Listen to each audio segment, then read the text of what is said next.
John was a house painter, doing wall painting in my house, some years ago. After looked around my house, he said, "You don't realize how fortunate you are.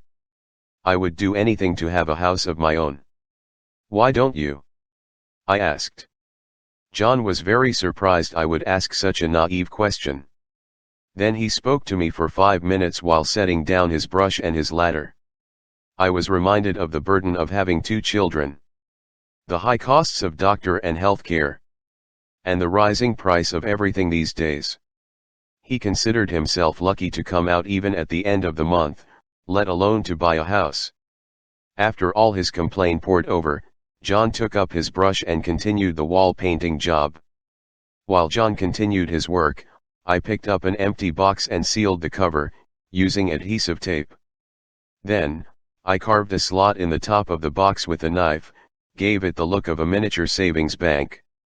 Finally, I wrote Building Fund on the side of the box with my pen.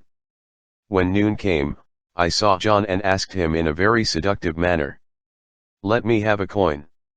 "Any coin." He produced from his pocket a variety of little change, including pennies, a few nickels, a dime, and more. I bent down, took a 10-cent piece, and dropped it into the slot of the makeshift saving bank.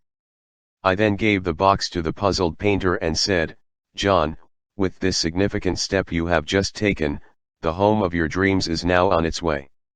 Then I asked him to take at least a little amount and deposit it in the box, every time John received any money at all.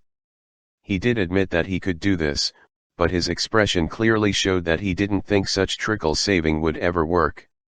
After a while, John had entirely left my mind, until the postman gave me a nicely printed invitation to a new house celebration.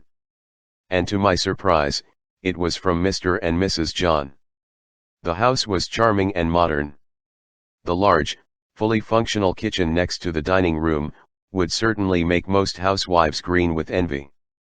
A master bedroom, and 2 of the kids' most fascinating rooms were present. The masterpiece of the house was the spacious living room. It took me a while before I had the chance to congratulate John. He was busy giving inspection tours of the new house with his pleased wife. Finally, actually taking John by the arm, I sat him down at a table on the terrace while he told me a very inspirational story. Contrary to what you might think, the most fascinating part of John's story was not how pennies turn into dollars, dollars into tens, tens into hundreds, and hundreds into thousands. John proudly said, "My biggest victory was believing that I can, instead of I cannot. Until the time I worked at your home, I was positively certain that a house was for the other fellow, not for me," he added. "I believed at the time, that saving for a house would have required a sacrifice too much on my family." This painter's passion increased as he watched his spare change turn into money in the bank, so he started looking for extra jobs. He added all of the money from his extra work to his building fund. Of course, such an action resulted in a ascent of his savings account.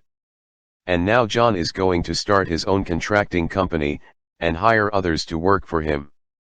Buying this home is just the beginning. They have started another building fund. This one to enable them to buy a rentable house. "What's this?" I asked as I was to leave the house. I was looking at an interesting plaque built into a wall near the entrance door. Inlaid in a polished piece of walnut wood, was a 10-cent coin, and around it were engraved the words, "The foundation on which this home was built." My thoughts went back to the workman painting the walls in my home, who so solemnly said, "I would give anything to own a home of my own." Thank you for watching.